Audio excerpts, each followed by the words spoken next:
Buenas noches, señoras y señores. Abrir el armario de casa o el cajón que tenemos en casa y tomar una pastilla cuando tenemos una cierta dolencia o un malestar se ha convertido en un hábito demasiado extendido. Parece que se ha estandarizado, podríamos decirlo así, esa costumbre de automedicarnos o de ir a la farmacia a comprar un medicamento que nos ha dicho el vecino que a él le fue muy bien y que lo vamos a tomar sin saber más cosas que deberíamos de saber acerca de ese medicamento y de lo indicado o contraindicado que es para nosotros. No hablemos de la polimedicación, que es un tema todavía mucho más complejo.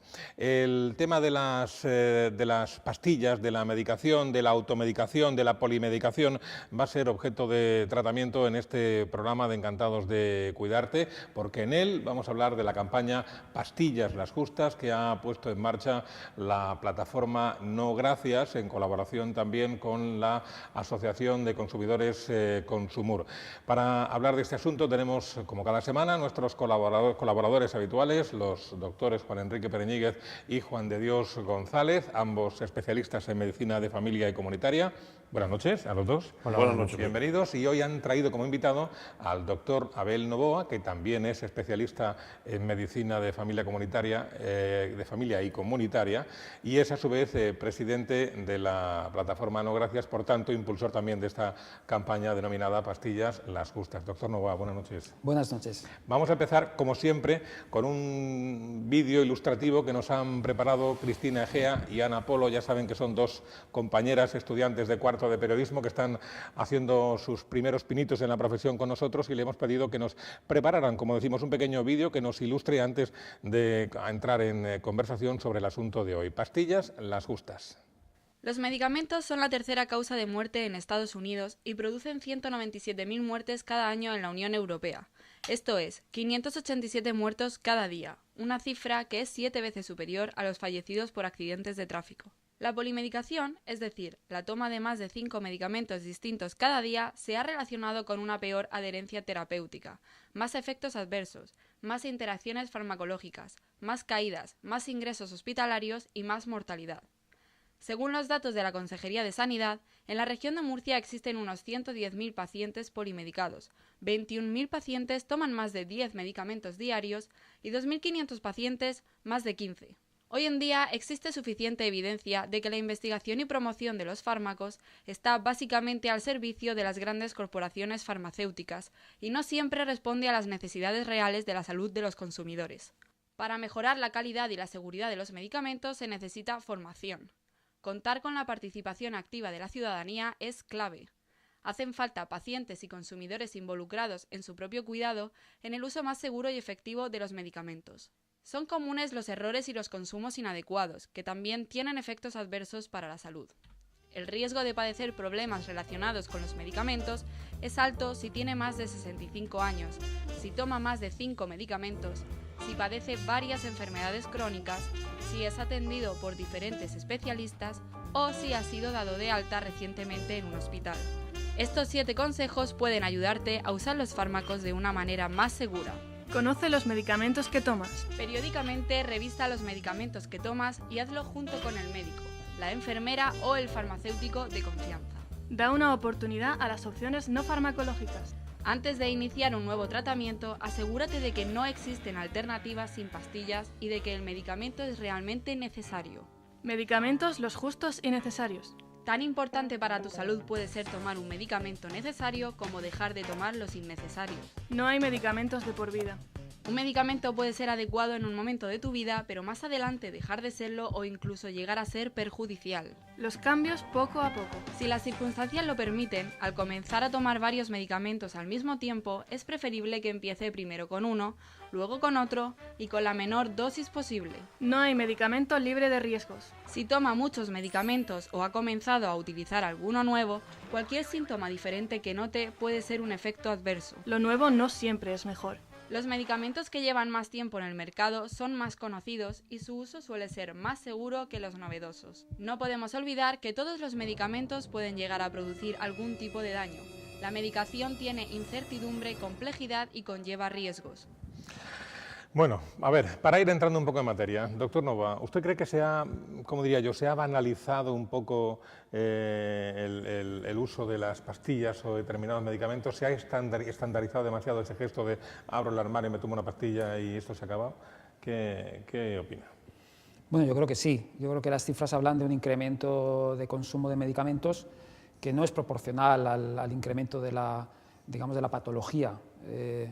Y por tanto sí que parece que, bueno, probablemente por los propios éxitos de la medicina. Es verdad que ha habido una época en la cual pues, ha habido pastillas maravillosas que han salvado vidas y que realmente han generado un progreso muy importante para la medicina. Eso, digamos, que es lo que ocurrió en Occidente después de la Segunda Guerra Mundial, cuando hubo los grandes descubrimientos, el antibiótico, por supuesto, la quimioterapia, bueno, todas las tecnologías nuevas también que han servido para salvar vidas, sin duda. Es decir, la utilización de la medicina durante una época de oro en la medicina, pues ha supuesto el salvar muchas vidas y tiene mucho que ver con los indicadores que tenemos ahora de calidad de vida y de cantidad de vida.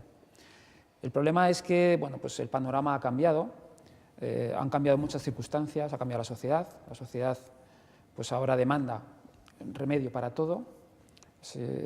Parece que la medicina ha ocupado el espacio que tenían otras instituciones, como la Iglesia, por ejemplo, como instituciones comunitarias, como bueno, pues, las personas ahora viven en sociedades que están, digamos, más dispersas y bueno, pues todos tenemos más miedo, tenemos mucho miedo a la muerte, evidentemente, y queremos estar bien. Y eso se ha convertido en una nueva religión, ¿no? La medicina se ha convertido en una nueva religión que hace que las personas demanden pues esas pastillas mágicas para prolongar la vida, ¿no? Y por otra parte también pues, toda la industria enorme que hay alrededor del medicamento ha crecido de una manera tremenda, no tiene nada que ver la industria farmacéutica que existe ahora con la que existía hace 30 años, 40 años. Las multinacionales se han juntado, se han unido, hay 8, 9, 10 multinacionales que controlan todo el mercado mundial y eso hace que de alguna manera se haya convertido en un oligopolio que controla absolutamente todo, desde la investigación hasta la difusión del conocimiento y la aplicación, ¿no? La formación médica también. Y por tanto, bueno, pues lógicamente ellos quieren vender pastillas y hacen todo lo posible para generar esa necesidad. También la formación médica se ha ido centrando cada vez más en la tecnología, se ha perdido un poco el arte de la medicina, de individualizar los tratamientos. Es decir, que el progreso médico ha traído un lado oscuro que estamos viendo ahora y que entre ese lado oscuro uno de ellos es la polimedicación y la utilización excesiva de medicamentos. Por tanto, es un problema complejo que no tiene un solo factor, pero que sin duda tenemos que abordar de alguna manera. Desde No Gracias creemos que una de las herramientas es involucrando a los ciudadanos, que los ciudadanos conozcan la complejidad del medicamento, la incertidumbre, cómo se ensayan, cómo se estudian los medicamentos, para que sepan que la ciencia no es absolutamente cierta en todos los casos y que no es nada fácil tomar decisiones muchas veces, y por tanto que entre todos volvamos a tener una prudencia básica ante el medicamento. Esa prudencia que tenían nuestros abuelos, a los cuales les costaba mucho tomar medicamentos porque siempre vivieron esas sustancias como peligrosas, ¿no? Y que hemos ido perdiendo durante estos años. Yo creo que hace falta que todos volvamos a tener una prudencia básica ante cualquier ingesta de cualquier medicamento y bueno, y sepamos los problemas que hay, tengamos cada vez más información, una información adaptada a los ciudadanos para que ellos también sepan y puedan decidir. Muy bien, venga, para ir desarrollando el tema. Juan de Dios. Sí. No, pues, está claro, ¿no? Que lo que ha dicho Abel, ¿no? Se ha medicalizado la salud, ¿no? Ya nadie puede estar. Bueno, había un artículo por ahí que decía que ya nadie está sano, ¿no? Porque va a necesitar una medicina o una pastilla para cualquier cosa. De hecho, también los médicos muchas veces estamos hablando de medidas preventivas y demás, y esas medidas preventivas casi suponen en algunas ocasiones la toma de un medicamento en lugar de insistir en una dieta, en un ejercicio, en las medidas no farmacológicas, ¿no? Bueno, tengo el colesterol a 220, ya tengo que tomar pastillas porque alguien ha dicho o alguien ha salido que más de 200 no se puede tener, ¿no? Cuando realmente a lo mejor 220 es un colesterol totalmente normal que con la dieta y el ejercicio se puede perfectamente controlar. Pero yo a ver le quisiera hacer una pregunta. ¿Por qué nace esta campaña de pastillas las justas? Porque el problema está ahí siempre mucho tiempo, todos lo conocemos. ¿Por qué os planteáis? Bueno, es una campaña, digamos, de organizaciones ciudadanas y profesionales, no es una campaña patrocinada por el gobierno. Estamos acostumbrados a ver algunas campañas que han estado patrocinadas por la Administración, y yo creo que esto ha sido bueno siempre cuando se ha hablado de cuidado con los medicamentos, todos conocemos algunas campañas. Pero creo que es importante que la sociedad civil tome el protagonismo también en este asunto. Estamos ante un asunto que es un grave problema social, es un grave problema de salud pública. Por tanto, no estamos ante una anécdota. Las tendencias es que cada vez vayamos consumiendo más. Tenemos que posicionar a los ciudadanos, los profesionales somos ciudadanos, sin duda, ¿no? Tenemos que posicionarnos, por ejemplo, ante las nuevas novedades, ante la innovación médica, la innovación farmacológica que está llegando. Todos hemos asistido ahora a la polémica que existe con los nuevos antivirales para la hepatitis C y los precios astronómicos, ¿no? Esto existe ya en otras enfermedades como la oncología desde hace años. Y yo creo que es muy importante que los ciudadanos conozcan la complejidad de este mundo para poder tener una posición razonada para enfrentarse a toda la incertidumbre y a toda la información que hay, ¿no?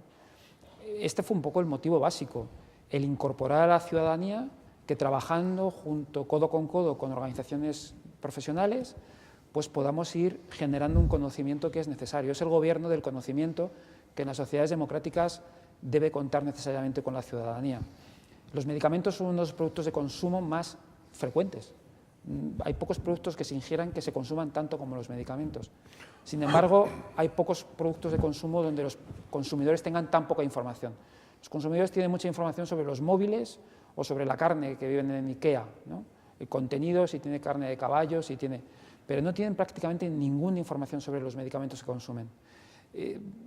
¿Por qué? Porque bueno, siempre se ha confiado en que el médico es el asesor que le va a decir exactamente qué es lo que debe tomar y por qué debe tomarlo. Pero nosotros pensamos que el papel del ciudadano tiene que ser más activo, no puede ser tan pasivo y por tanto tiene que conocer los problemas y de alguna manera pedirle al profesional que le argumente por qué tiene que tomar un medicamento más. Y además, si además ha leído nuestra campaña, saber que si necesita tomar un medicamento más, lo mejor que puede hacer en ese momento es preguntarle a su médico qué medicamento puede dejar de tomar. Esto es una acción muy sencilla, porque ha oído que tomar más de 5 medicamentos puede ser peligroso, sea cual sea la razón por la que los toma, ¿no? Por tanto, son consejos muy sencillos que lo que intenten es generar un diálogo, digamos, más informado entre el médico y los ciudadanos, de manera que entre todos, porque evidentemente, insisto, hay muchos factores que están influyendo, podamos incorporar más racionalidad ante pues esta especie de tsunami farmacológico que nos invade y que está yendo a más, no está yendo a menos. Entonces tú recomiendas lo que muchas veces muchos médicos hemos dicho, no se lea usted el prospecto del medicamento que si no, no se lo va a tomar. Recomienda que sería, bueno, si puede, cierto, porque todos los medicamentos van a tener un efecto secundario, unas indicaciones que tú recomiendas que ese paciente se pueda leer el prospecto y si tiene unas dudas, perfectamente que el médico vaya y se le argumente por qué me da usted una pastilla para la tensión si ya usted que tengo impotencia sexual, porque habrá ahí un equilibrio del beneficio, prejuicio, etcétera. Sí, nosotros desde Etnogracias lo que creemos es que los prospectos están hechos para que nadie entienda nada o para que se asuste terriblemente. Porque incluso para un médico, cuando lee el prospecto, es difícil entender exactamente cuáles son los problemas, ¿no?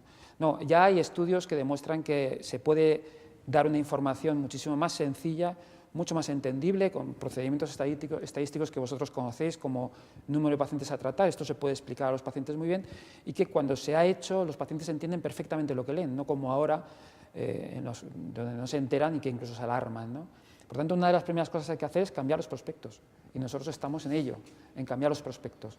Pero sin duda también los pacientes cada vez buscan más información en Internet. Y bueno, quizás los profesionales tengamos que asesorar a los ciudadanos o de dónde pueden buscar información y dónde pueden obtenerla. Dentro de 3 días en Madrid va a haber unas jornadas, primeras jornadas Pastillas Justas, que se celebran en Madrid, en la sede del Colegio de Médicos de Madrid, del Consejo General del Colegio de Médicos. Va a hablar el presidente del Colegio de Médicos porque es también parte de la campaña, ha aceptado participar. Y va a venir, por ejemplo, una experiencia que me parece muy interesante, vasca, del País Vasco, que se llama iBotica, donde una serie de farmacéuticos expertos están traduciendo la información sobre los medicamentos más utilizados para que los ciudadanos lo entiendan. Y bueno, pues nos va a contar su experiencia porque parece ser que está siendo muy satisfactoria, porque los pacientes saben dónde tienen que ir a ver qué información hay sobre el medicamento que están tomando, ¿no? Y yo creo que todo esto enriquece un asunto que es sumamente complejo, pero que donde los ciudadanos no pueden seguir de espaldas a lo que está pasando, tienen que concienciarse, de, por supuesto, los beneficios que tienen los medicamentos, porque son evidentes, pero también que tiene un lado oscuro, peligroso, donde ellos tienen que tener la información suficiente como para poder modular por algunas cosas que pasan de vez en cuando, ¿no? Sí, siempre se ha dicho que el paciente debe ser la persona activa y el médico de familia debería ser el gestor, ¿no? El que gestiona su salud, su enfermedad, ¿no? Yo creo que en este sentido es lo que quiere hacer esa campaña, ¿no? Que el paciente dé un paso adelante, incluso más adelante que el médico de familia.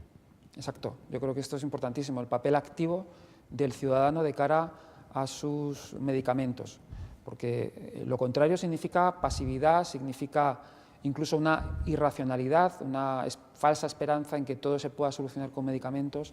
Por ejemplo, parte de la campaña va a ser también, tú antes lo has comentado, abordajes no farmacológicos de las enfermedades, que van desde la depresión, por ejemplo, donde se ha demostrado que el ejercicio físico es más eficaz que los antidepresivos, cuando la depresión es moderada, leve moderada, que son la mayoría, afortunadamente, hasta, por supuesto, tratamiento de enfermedades tan prevalentes como la hipertensión o la hipercolesterolemia, que sabemos que el abordaje no farmacológico es mucho más eficaz y mucho más sano, ¿no?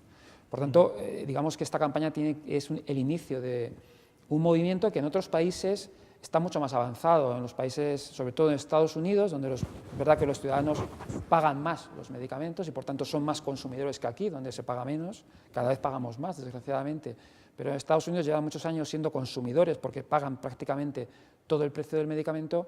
Existen multitud de organizaciones que dan esta información a los ciudadanos, que alertan de problemas que existen con medicamentos, información que ahora mismo solo es profesional y que, por ejemplo, en Estados Unidos estas organizaciones hacen que sea pública y hacen que en Estados Unidos haya una conciencia cada vez mayor sobre la utilización de medicamentos. Yo creo que también los españoles, desgraciadamente somos uno de los países del mundo que más medicamentos consume per cápita, debemos entrar en este movimiento y sin duda los ciudadanos no lo pueden hacer solos, necesitan a los profesionales al lado de ellos. Doctor Pereñíguez. Habéis visto que he estado Te estás moderadamente en portando silencio, por una te vez estás oyendo portando a la como un gente campeón. sabia. Abel despierta en mí muchas sensaciones positivas. Nos conocemos relativamente poco, pero yo siempre he admirado su nivel expositivo e incluso tuve la suerte y la oportunidad de llevarlo a la Real Academia de Medicina, donde generó, hablando de cosas parecidas, generó mucha expectación, mucha polémica, y eso es bueno, eso yo creo que es bueno, ¿no? Yo creo que en Abel se reúnen muchas circunstancias, aparte de ser médico de familia, tuvo responsabilidades como director general, resulta que es un músico de los más avanzados de la región, esto hay que hacer propaganda de tu conjunto, es marido, es padre, es decir, reúne, pero sobre todo yo creo que lo que más a mí me ha gustado de él y de su personalidad es su capacidad reivindicativa, pero basada en realidades que están ahí, que son de explorar. Y yo creo que hace falta gente como él que ponga encima de la mesa temas que hablamos mucho, que decimos mucho, la famosa plataforma 10 minutos, en fin, un montón de actividades, digamos, reivindicativas, donde él ha tenido una presencia evidente y franca. Desde ahí mi respeto y tú sabes mi cariño. Bien, cuando hablamos del tema del medicamento estamos hablando de la industria farmacéutica. No nos engañemos, después del complejo industrial militar, la industria farmacéutica es el segundo montaje que más dinero mueve en el mundo, ¿no? Y yo creo que ahora es el momento de hacer la transferencia, no solamente del nivel de investigación de la industria que ahí está, y eso es innegable, y vamos avanzando. Sí es verdad que en los últimos años estamos llegando, sobre todo los médicos de primaria, estamos viendo que hay como un cierto tope. Es decir, cuando yo empecé en esto hace 30 años, el nivel de innovación era altísimo. Ahora estamos, hay avances, se van innovando cosas, pero hay un cierto frenazo. Y a mí de lo que él ha comentado me ha parecido trascendente el hacer la transferencia de que los problemas de la salud fundamentalmente pertenecen al paciente, a la persona, incluso al hombre sano, y como asesor y como colaborador al médico. El médico yo creo que acompaña en los temas de salud y de enfermedad al paciente. Y mientras que esa transferencia no se haga, lo mismo que damos mucha importancia al notario, damos mucha importancia al ir o no a misa, lo mismo que damos mucha importancia a nuestros dirigentes políticos, a nuestra salud, la tenemos relegada y la dejamos en manos de terceros. No, oiga usted, el responsable de su salud, pero no de la enfermedad, porque al final la enfermedad puede ser la consecuencia de malas prácticas, prevención, que podamos haber tenido. Yo creo que al hacer esa transferencia es muy importante y que el personal asuma, yo creo que cada vez se va consiguiendo más, que el personal asuma su responsabilidad, su gran responsabilidad a la hora de la utilización de los medicamentos. Es innegable que cada vez vivimos más, y vivimos más no gracias a la alimentación, no gracias a los medicamentos, no gracias a las comodidades, pero sí gracias a ese conjunto, ¿no? Y en ese conjunto yo creo que está el medicamento, es decir, no creo que nadie en esta tertulia renuncie al medicamento como un elemento de mejora en muchos casos y de curación. Pero como muy bien dice Abel, se llega a un tope donde vemos que la eficacia clínica y real en la mejora de nuestros pacientes no se produce. Además, eso lo dicen ellos. Pregunta sencilla. ¿Tú crees que tomando más pastillas se vive más o se vive menos? Bueno, pues... Es una pregunta de amigo, ¿eh? Sí, sí. Es una pregunta de amigo. No, pues desgraciadamente tenemos ya evidencias de que se vive menos. A partir de 5 pastillas se incrementa la mortalidad y bueno, empeora la supervivencia en algunos pacientes, sobre todo en pacientes pluripatológicos que deben tomar muchos medicamentos. Tenemos serias dificultades para trasladar la investigación científica a la realidad, como tú bien sabes. Esto es inevitable porque la investigación se hace con grupos de pacientes seleccionados y que son ideales, pero la realidad no es nunca, digamos, el escenario científico donde se ha investigado un medicamento. Y cada vez, como tú bien dices, pues vivimos más debido a muchas razones. La más importante, por cierto, no es la medicina, no es que vivamos más porque tengamos mejor medicina, sino porque han mejorado las condiciones de vida en general. Este es el factor más importante. Pues como decía, llegamos a más edad y por tanto se van acumulando las enfermedades, porque esto sigue sucediendo, ¿no? Pero no sabemos todavía trasladar bien adecuadamente la investigación que hay, por ejemplo, para tratar una artrosis, una fibrilación auricular cardíaca, un problema de arteriosclerosis del sistema nervioso central, una diabetes, una insuficiencia renal, una hipertensión. Cuando todas esas patologías están juntas, es muy complicado tirar de la evidencia científica y a cada enfermedad ponerle un medicamento. Esta traslación, que parece que se puede hacer sencilla, no es así, y ahí es donde debe entrar, yo creo, pues una visión de conjunto. Por eso nosotros también desde Etnogracia reivindicamos el papel del médico de familia, porque de alguna manera es un papel que cada vez es más importante. Cuantas más especialidades hay, cuantos más compañeros tenemos con un conocimiento específico, más importante es que exista una traslación, como tú decías, utilizando tu expresión, del conocimiento pequeño, del conocimiento de la enfermedad al conocimiento global de la persona. Es decir, si tú tienes la ayuda de un especialista para tratar a un paciente que tiene 5 enfermedades crónicas, tienes 5 especialistas que te están ayudando a tratar al paciente. Pero esos especialistas van a hacer una traslación automática de la investigación a la enfermedad y van a poner tratamientos que están bien puestos, están bien indicados porque la investigación ha demostrado que eso es eficaz. El problema es si es eficaz en ese paciente. Y esa traslación, esa integración del conocimiento solo puede hacer el médico de cabecera, porque los especialistas no van a ser capaces de ver al paciente en su totalidad. Por eso cuando nuestros compañeros de atención primaria se quejan de la prescripción inducida, que es un concepto, digamos, que tiene que ver con que muchos medicamentos vienen puestos por el especialista y nosotros como médicos de familia, pues lo único que hacemos es recetarlos porque vienen como impuestos. Y yo creo que no es así, yo creo que eso es una falacia, que en realidad la prescripción inducida no existe. Existe la recomendación de un compañero especialista para que un paciente tome un medicamento en una determinada circunstancia, pero no se puede renunciar al papel del médico de familia como integrador de todo el tratamiento del paciente. Y yo creo que esta es una responsabilidad que los médicos de familia están dejando, y por tanto lo que pasa es que los pacientes van acumulando medicamentos que están bien prescritos, insisto, pero que necesitan un juicio, necesitan una reflexión y una ponderación por parte de un médico que tenga una visión más global y por parte también del paciente. Por tanto, hay, por ejemplo, pacientes que son muy mayores, que tienen una expectativa de vida de 5 años y que están con tratamientos preventivos que no les van a aportar ningún beneficio porque, desgraciadamente, van a fallecer antes por una ley natural. Y esos medicamentos se pueden quitar. ¿Desde el punto de vista científico estarían indicados? Sí. Desde el punto de vista real, práctico, de las circunstancias de ese paciente, ¿tiene sentido que sigan tomándolo con las interacciones que se pueden producir? Pues no. Y esto es algo que es un juicio que tiene que hacer un médico junto con el paciente. Y esto es algo que debe hacer el médico de familia. Sin lugar a dudas. Un médico de familia, por supuesto, no tan atareado, no tan burocratizado, no con una actividad tan, digamos, de tan bajos requerimientos. Hoy en día los médicos de familia, mis compañeros saben mejor que yo, que siguen en atención primaria, se ha convertido casi en un burócrata, en una persona que firma recetas y que está todo el día haciendo partes de baja, mucho papeleo, mucho botón, mucho clic de ordenador. No tiene tiempo para abordar la complejidad de estos pacientes. Y esto es algo que es un problema político, por tanto, ya. Estamos hablando de potenciar atención primaria como la gran herramienta para mejorar la atención a los pacientes, también en relación con sus medicamentos. No, está claro que esto es un problema serio que hay que atajarlo, ¿no?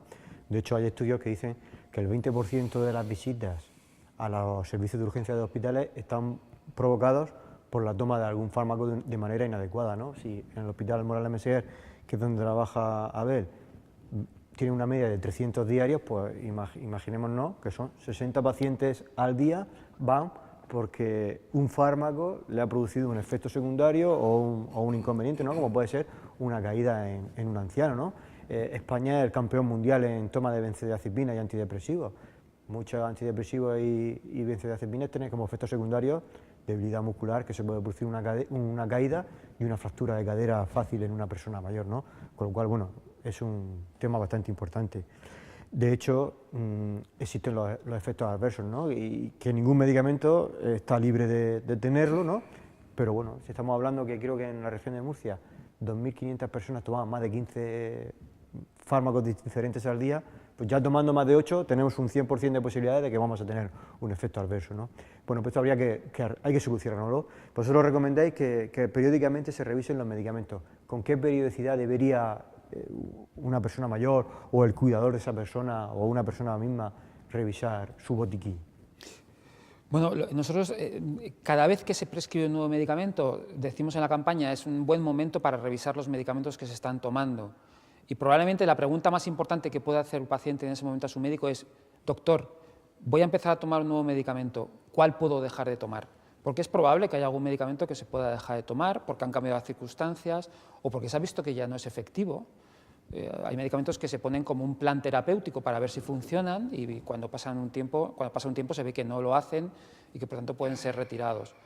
Pero, insisto, si no hay esa visión global del médico de cabecera, esa responsabilidad sobre los fármacos que toma su paciente porque cree que esto pertenece al reumatólogo o este otro pertenece al psiquiatra, pues ese paciente puede seguir tomando medicación que no es revisada por el especialista porque el especialista no ve a ese paciente ya o lo ve cada año o cada 6 meses, ¿no? Nosotros creemos que cada vez que hay un nuevo tratamiento es un buen momento para que los pacientes le pregunten a su médico cuál puede dejar. Para eso, el paciente tiene que conocer muy bien los medicamentos que toma y esto también es un problema muchas veces. Los pacientes, por ejemplo, pueden ir a urgencias y sufren un cambio de medicamentos, pero puede que el paciente no se entere muy bien. Y lo que pasa muchas veces es que el paciente va a su médico de cabecera que le receta el nuevo medicamento y el paciente toma el antiguo más el nuevo. Eso pasa también cuando el paciente ingresa. Cuando el paciente es dado de alta con mucha frecuencia, eso se llama conciliación terapéutica. Hay que hacer un enorme trabajo de ver qué medicamentos hay que dejar de tomar y cuáles hay que seguir tomando. Si esto no se hace continuamente, es muy fácil que se tomen medicamentos innecesarios, que haya interacciones y que haya efectos secundarios que causan problemas. Ahí también juega un papel muy importante, ya no solo el médico de familia, sino todos los médicos. Ahora, aunque no hay una historia informatizada única, sí que hay opción de que yo que estoy en mi consulta pueda consultar el informe que ha hecho el paciente, el médico de un paciente, y eso no implica, aunque tengamos que estar dándole botones, pero tanto el médico del hospital o el médico de las consultas externas debería también escribir en el ordenador para que quede reflejado lo que le he puesto, para que yo luego, desde mi consulta, pueda rescatarlo y pueda decir eso.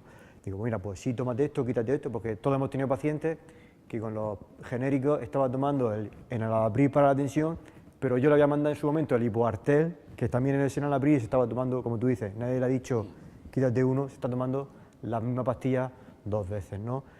Y también es una oportunidad el hecho de implementar un nuevo fármaco o de algún síntoma clínico, de que el propio médico revise la medicación, porque muchos síntomas están producidos por algún fármaco y muchas veces los médicos nos limitamos a te pongo otro fármaco para curarte o paliarte el efecto secundario que te está produciendo el otro fármaco, cuando a lo mejor sería quitar el fármaco y no ponerte ninguno más, ¿no? Claro. Yo creo, Pepe, si me permite, yo creo que el argumento es clarísimo, lo ha manifestado varias veces y yo creo que hay que insistir. La reivindicación de tener buenos médicos de familia y buenos centros de salud y que haya menos burocracia y que tengamos más tiempo para estar con la gente, es que es el único personaje en el sistema sanitario capaz de integrar al resto. Es decir, nosotros sabemos que hay 50 y tantas especialidades y cada una hace sus prescripciones, naturalmente con buen criterio, pero lógicamente el cuerpo humano no puede aguantar 50 prescripciones. Es decir, al final tiene que haber una persona, que el paciente con conocimiento, pero sobre todo el médico de familia, que es capaz de razonar en una relación de confianza lo mejor para su paciente, insisto, con él. Entonces yo creo que esto debe quedar bastante claro, es decir, la labor del médico de familia no es hacer la prescripción que viene del hospital, que naturalmente en muchos casos, la inmensa mayoría de los casos, coincidimos, pero sí integrar esas medicaciones que vienen del hospital con la realidad del paciente.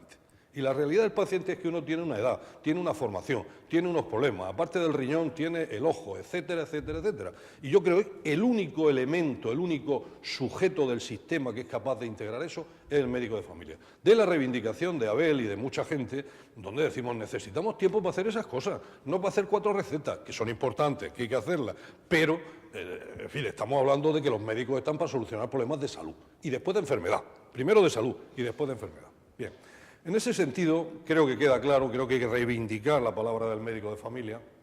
Y ahora me gustaría, pues, en esta misma línea, un comentario, si te parece, cuando hablamos de que cómo van cambiando las cosas.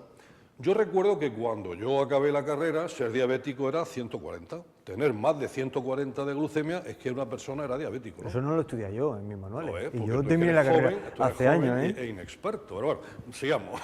Pero luego viene la segunda parte, por ejemplo, ahora el colesterol. El colesterol. Cuando yo empecé en esto de la medicina, la cifra normal de colesterol era 250, ahora estamos en 200. Y sigue bajando, y sigue bajando. Eso no es una pauta, digamos, para que la gente sea más feliz, trabaje más su enfermedad, evite problemas, etcétera, etcétera. No, eso lleva correlacionado detrás la utilización de medicamentos sin estar enfermo. Prevención.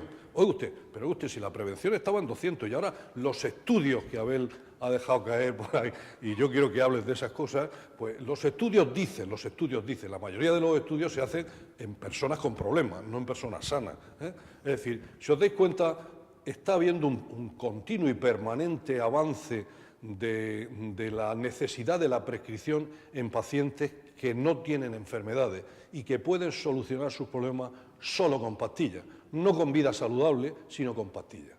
¿Haz algún comentario de esto? Que yo creo que puede ser interesante. Sí, bueno, Juan, la verdad es que esto es muy, muy importante, la cuestión que has introducido, que tiene que ver con la investigación, de lo cual también No Gracias está muy preocupado. No Gracias intenta hacer transparente, digamos, todo este engranaje que existe entre medicina, investigación, formación, intentando que las cosas, digamos, sean transparentes y conocidas, ¿no? Y uno de los problemas que tenemos hoy en día y que son muy importantes es que la investigación, digamos que somos como los aprendices de brujo, que se nos ha escapado de las manos. Es un sistema capaz de generar conocimiento y que ha sido, como digo, muy eficaz y sigue siéndolo para innovar y para crear nuevas terapias, pero se ha convertido como en una especie de fábrica, es decir, se plantean ensayos clínicos con una metodología que es perfecta, que es intachable, pero que aporta un conocimiento objetivo, verdadero, por decirlo así, pero irrelevante. Irrelevante porque simplemente, digamos, afecta o incide en algunos parámetros que tienen poco que ver con la salud del paciente. Por ejemplo, con la diabetes sabemos hoy en día que en la diabetes tipo 2 bajar el azúcar tiene poco que ver con el número de infartos de corazón o cerebrovasculares que va a tener ese paciente. En realidad, tratar la diabetes siempre ha intentado prevenir la enfermedad cardiovascular, pero finalmente solo con los nuevos medicamentos se trata de bajar el azúcar. Bajar el azúcar no tiene ningún sentido, solo bajar el azúcar si no conseguimos que ese paciente tenga menos infartos o viva más. Bueno, estos son lo que se llaman variables subrogadas, que son variables o parámetros que, digamos, que hay una correlación con otro tipo de indicadores, como es la supervivencia o la calidad de vida de los pacientes, pero que esa correlación no es exacta. pero la investigación se hace, digamos, centrada en esas variables. El colesterol es otra variable subrogada. El colesterol en sí mismo ni es malo ni es bueno, depende del paciente. Los medicamentos van dirigidos a bajar el colesterol, pero ya sabemos que hay medicamentos que bajan el colesterol pero que no previenen infartos. Entonces, ¿para qué nos vale bajar el colesterol? Eso es una variable subrogada, pero eso nos pasa con casi todas las enfermedades. Por lo tanto, lo que está pasando hoy en día es que tenemos muchas evidencias que son irrelevantes para los pacientes, porque bajan parámetros que en realidad finalmente no inciden en su expectativa de vida ni en su calidad de vida. Esto no deja de ser una manera de corrupción de la investigación. Una corrupción que no tenemos por qué pensar en malvados personajes que corrompen la medicina, sino que es en la propia estructura de la investigación que, como digo, se nos ha escapado de las manos. Y pues está generando un conocimiento que ya no es relevante para los pacientes. Bueno, esto es un problema que está detectado en todo el mundo y es uno de los grandes problemas que tiene la medicina. ¿Cómo conseguir que una medicina científica, que es la que todos queremos, realmente produzca un conocimiento relevante para los pacientes? Y el problema es quién investiga. Investigan los laboratorios que lógicamente quieren vender medicamentos y esto es perfectamente legítimo. Y por tanto, utilizando fines legítimos como es la investigación científica bien diseñada, que es la que ellos hacen, bueno, pues ellos pretenden vender medicamentos y lo están consiguiendo, a fe que lo están consiguiendo. Tenemos que volver a recuperar el control de la investigación. Para mí es muy importante que todo el mundo sepa que la investigación realmente que generó innovación importante era una investigación que es de otro tiempo donde los médicos trabajaban con los laboratorios, trabajaban conjuntamente y los fines los ponían los médicos, no los laboratorios. Hoy en día eso ha cambiado, se ha industrializado los procesos de investigación y la empresa farmacéutica es la que genera, digamos, todo un sistema que responde a sus propios intereses, pero no a los intereses de los pacientes. Y donde los médicos han formado parte de ese engranaje. Lamentablemente los médicos, pues en esto nos hemos acomodado. Es fácil acomodarse en ese engranaje porque hay muchísimo dinero, hay mucha financiación y porque al final, digamos que todos estamos con la fantasía de que realmente esto está sirviendo para nada, para algo. Pero lamentablemente los datos cada vez indican que debemos dar un gran cambio a lo que está pasando en la generación de conocimiento biomédico. Y en eso es fundamental que los médicos recobren el protagonismo que nunca deberían haber perdido. Ahora somos solamente una parte de un engranaje cuando debemos ser el cerebro del engranaje. Y esto ya no lo somos, ¿no? Por tanto, la investigación tiene que volver a pensar y a estar dirigida hacia los intereses de los pacientes, no los intereses de la industria farmacéutica. Durante un tiempo pensábamos que eran los mismos. Pensábamos que la industria farmacéutica tenía los mismos intereses que nosotros, pero no coinciden. Y bueno, pues esto no es fácil de abordar, porque como digo, no se trata de una corrupción en el sentido de que hay malvados personajes haciendo una investigación corrupta, no. Se trata que con la mejor investigación estamos generando un conocimiento irrelevante, que no sirve a los pacientes, pero sí sirve para que los tratemos cada vez con más medicamentos. Por lo tanto, yo creo que esto es un problema, como digo, no médico, no científico, es un problema social, político, porque bueno, hay que introducir transparencia, hay que introducir mejor gobierno del conocimiento, también del conocimiento médico, y esto tiene que ver con política y con ciudadanía. Por supuesto, no con técnicos, que no van a poder darnos soluciones, yo creo.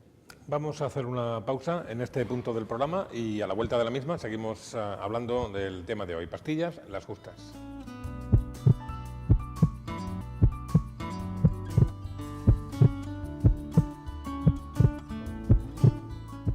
Pastillas, las justas, el tema de esta semana en Encantados de Cuidarte, con el doctor Abel Novoa y con los doctores, colaboradores habituales de este espacio, Juan Enrique Pereñíguez y Juan de Dios González. Y como solemos hacer siempre a la vuelta de la pausa publicitaria, elegimos una pregunta entre las que ustedes nos han enviado al correo electrónico de este programa, que por cierto es cuidarte@televisionmurciana.es, cuidarte@televisionmurciana.es. Elegimos una de las que más fáciles, por así decirlo, se han de contestar, porque saben, a veces nos plantean cosas que requieren de un diagnóstico clínico que no se puede hacer a través de la televisión, pero hay otras que sí se pueden responder con cierta facilidad. Por ejemplo, hay un espectador que nos pregunta, suponemos que es que tiene sus analíticas un poco disparadas en el potasio, y nos pregunta qué alimentos son adecuados para que no suba el potasio, doctor González. Pues efectivamente. Los plátanos no. Los plátanos no.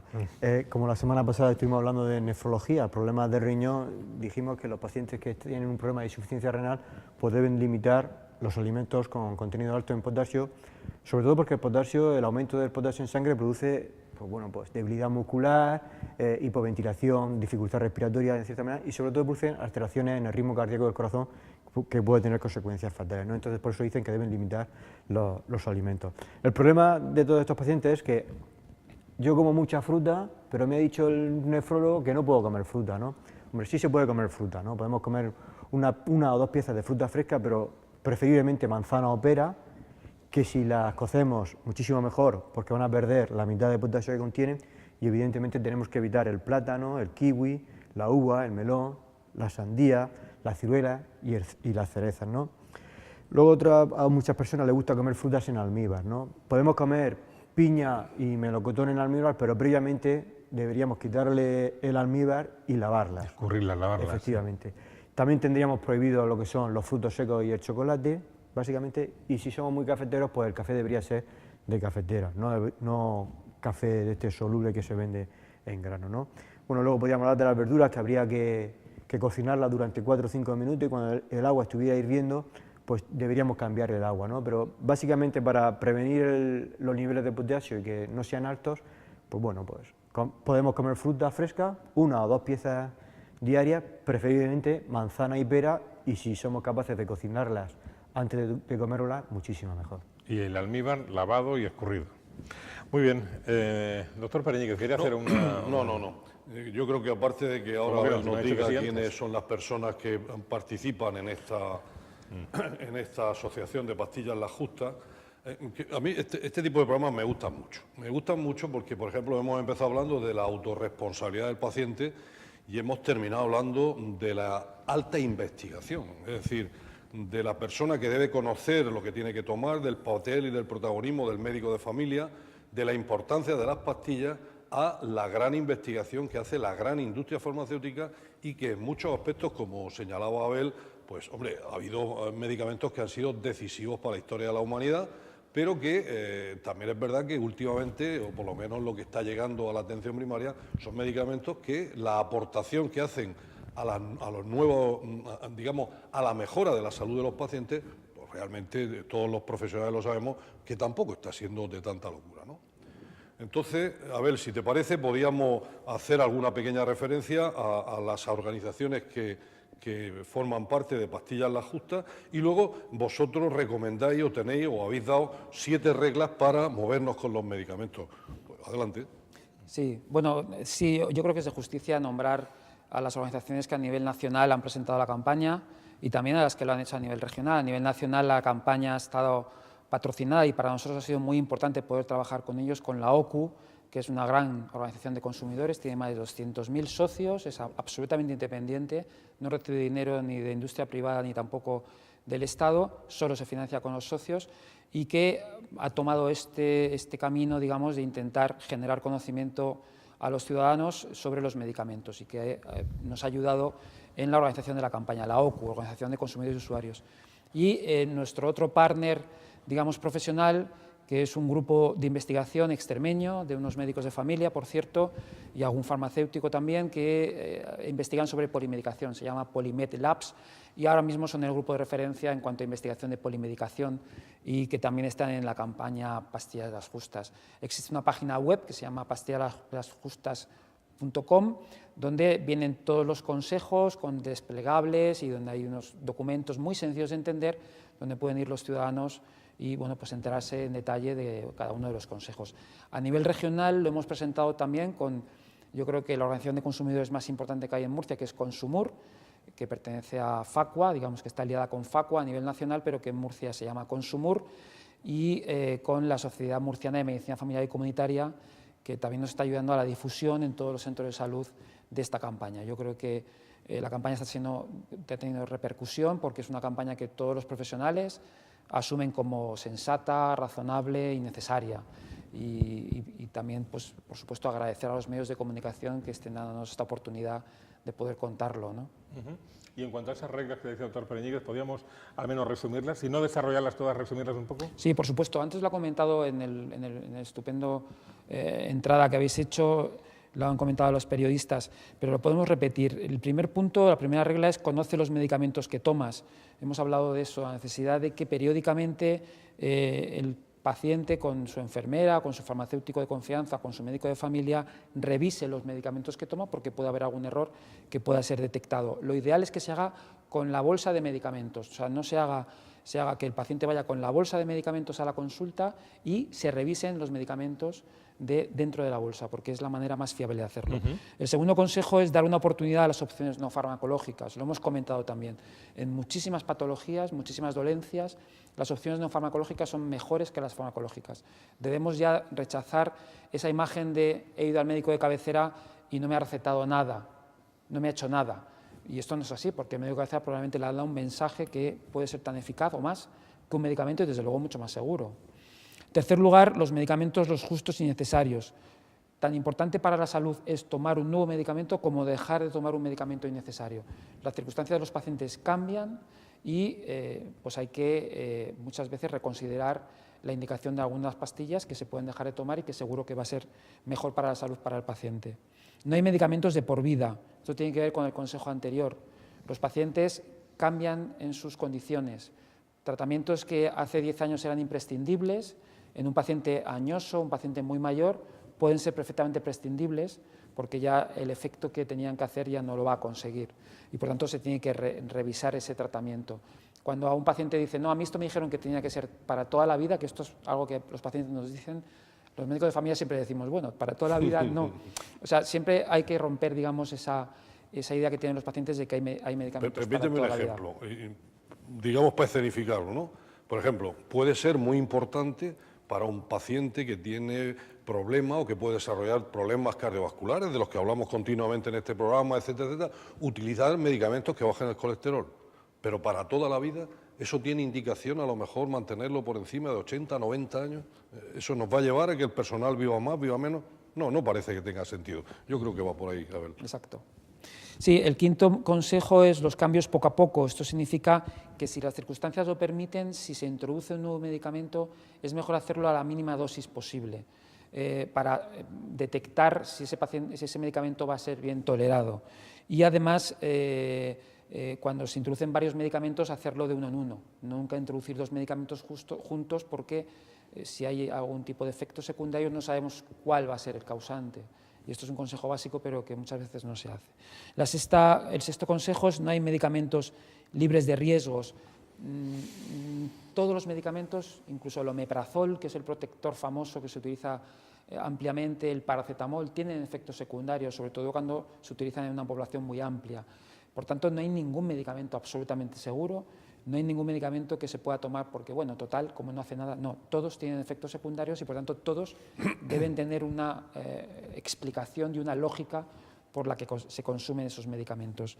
En este punto también es muy importante que ante un nuevo síntoma que aparece en un paciente que está tomando muchos medicamentos, lo primero que hay que pensar es que un medicamento está haciendo daño. Y esto es algo que muchas veces no se hace, porque, como ha dicho antes Juan de Dios, lo que hacemos cuando hay un efecto secundario de un medicamento es poner otro para solucionar ese efecto secundario y nos metemos en una cascada realmente peligrosa. Por tanto, ante un nuevo síntoma en un paciente complejo con muchas enfermedades, hay que pensar lo primero que hay algún medicamento que está haciéndole daño, porque es probable que no nos equivoquemos. Y en último lugar, lo nuevo no siempre es mejor. Esto también nos parece importante reseñarlo. Como han dicho los doctores, la industria farmacéutica últimamente no nos ofrece grandes novedades. Ofrece medicamentos que son muy parecidos a los más antiguos, pero que pueden ser más inseguros porque no conocemos cómo van a funcionar. Por tanto, muchas veces se vende la novedad y todos vemos la novedad como algo que realmente supone una ventaja. En medicina y en medicamentos esto no es así.